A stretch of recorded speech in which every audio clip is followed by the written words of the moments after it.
Hello and welcome to This Week in African Tech. If you're new here, we are a witty, irreverent look at the African tech industry.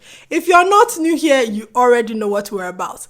In the rapid fire news segment in this week's show, we talk about South African startup Sweep South and Egyptian startup ExpandCat, while we talk about the African Drone Flying Forum. In the Meteor news segment, we talk about Kobo 360 CEO asserting that he did not feel like Rwanda as a country had the complexities that enabled innovating of agnostic technologies for exporting across Africa. And then we talk about Jack Dorsey, the Twitter founder's planned trip to Africa. And then lastly, we ask the question, is there a coordinated attack using online trolls, socket puppets, and other things to sway elections in Africa? Now, if you stick and stay with me to the very end of this show, we will have a funny video for you. Now, if this is something that you'll enjoy, let's go. Now, I want to share the best comments from the last couple of weeks on our videos. So we start with Fernando Zeledon. He's the bringer together of LATAM and African startups at Silicon Beach. This is on LinkedIn. He says, interesting insights on the startup ecosystem in Africa. Thank you, Ethel, Cofie. You're welcome. Oh, somebody's complaining. So this is from BOA. So he says, so much awesome information. I love your viewpoints, but I'm distracted by the poor sound and the bright lights in the window behind you. So this is when I did the video out of my office. Clearly people did not like it. Ahmed Salif, who thought the comment I made last week about the WhatsApp groups and Kenya and using it as an excuse to step out of family groups was hilarious. Thank you for the comments and the tweets. Keep them coming and I'll try and share a couple of them per week. This segment is called the Rapid Fire News. Here we talk about who's raising money, who's doing well, and who is not. The World Bank and the World Economic Forum has announced that it will partner with Rwanda's government to host the African Drone Forum and Flying Competitions, which will take place in Rwanda in February next year. During the challenge, the World Economic Forum will create discussions with regulators throughout Africa on how to create policies that enable the safe deployment of drone technologies in their own country. According to Quartz.com, it looks like investors are getting really excited in African business prospects. In the first half of 2019, fundraising closed by African-focused private equity firms has reached $1.7 billion. Next, South African on-demand home cleaning startup Sweep South has closed its last funding round at $3.95 million as it looks to grow its market share and launch new services. Egyptian e-commerce startup ExpandCat has secured $150,000 in funding after being selected into the Hong Kong-based Betatron Accelerator. And this is the end of the rapid fire round. This next segment is called the Meteor News. Last week, Jack Dorsey, the co-founder of Twitter and Square, put out a tweet saying he was coming to visit Ghana, Ethiopia, Nigeria, and South Africa. Now, the tweet doesn't have a lot of information in it, but we do know in that tweet that he will be meeting Bethlehem Dorsey, who is the co-founder of ICOG, which is an AI research and application development firm out of Ethiopia. We also know he will be meeting Noel Daniels, who is the co-founder of Kudu, which is an impact-focused investor firm also in Ethiopia. Now, of course, I have questions. One, I'd like to know why Jack Dorsey is coming to Africa. I'm not saying he can't come to Africa. He can come to Africa all the time. But I'm wondering whether he's looking to invest in African startups and that's why he's coming? Or is it more a strategic move for either Square or Twitter, like Mark Zuckerberg did a couple of years ago?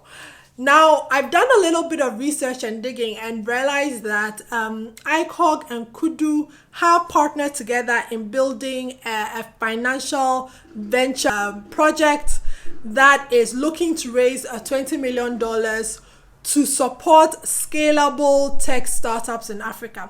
Now, this could be the reason why he's coming. It could be that he's actually going to put his money into that venture and he just wants to see how his money is going to be spent. Nevertheless, we're looking forward to all the press that happens while Jack Dorsey is in Africa. Rwanda's president, Paul Kagame, has just launched 2 smartphone brands fully manufactured in Africa by the Mara Group. Now, they're having to use the term fully manufactured because there are a number of smartphone brands that call themselves African, but are either assembled in Africa or partially manufactured outside of the African continent. Now, the Mara Group makes around 1,200 units of phones a day. Now, in a related sort of segue, the CEO of Cobos 360, which I suppose is the Uber of trucks in Nigeria, I think they've just raised a 20 million Series A, said in a town hall that he didn't feel like Rwanda as a country had the complexities which enable innovating agnostic technologies for exporting across Africa. Now, that's an interesting thought, right? So organizations like CC Hub have set up hubs in Rwanda. Rwanda has been known for government-enabled environment for tech startups. I wonder whether he's talking about the size and maybe it's a bit more homogeneous as a country. And that's why, say, compared to a bigger nation that has more people and maybe different complexities, different divergent type of people. But it's an interesting thought, considering that Rwanda has been hailed for sort of being forward-thinking in terms of technology in Africa. It's an interesting thought. I would like to look more into it. Anyway, the 2 phones, the Mara X and the Mara Z, are retailing at 130 and 190 USD. Now, that's slightly confusing for me because I thought the natural competitors for the Mara Group for these brands would be Transsion, the Chinese company which owns the brands Techno, Ethel, and Infinix. Now, as a side note, Transsion has just IPO'd in the Shanghai Stock Exchange. The company is worth $4 billion and they've raised $400 million in the IPO. Now, this company, 54% of the feature phone market in Africa, and also in the smartphone market is second only to Samsung, beating Huawei for this space. So I don't know, all the best to Africa's first fully manufactured smartphones as they go into the market to go head on head with really entrenched competitors. Earlier this year, Facebook shut down a number of pages.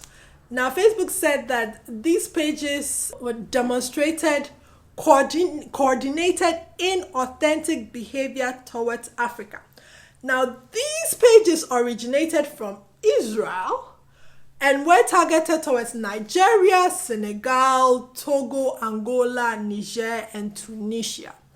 Now, they say these pages were paid for by Archimedes Group, which is a private election consulting firm. An example of that sort of thing was the Make Nigeria Worse campaign, which was targeted at the opposition leader in the Nigerian past elections. The New York Times has reported on an Egyptian-based firm called New Waves, which is led by an ex-military officer, which created a false Facebook, Twitter, Instagram, and Telegram platforms.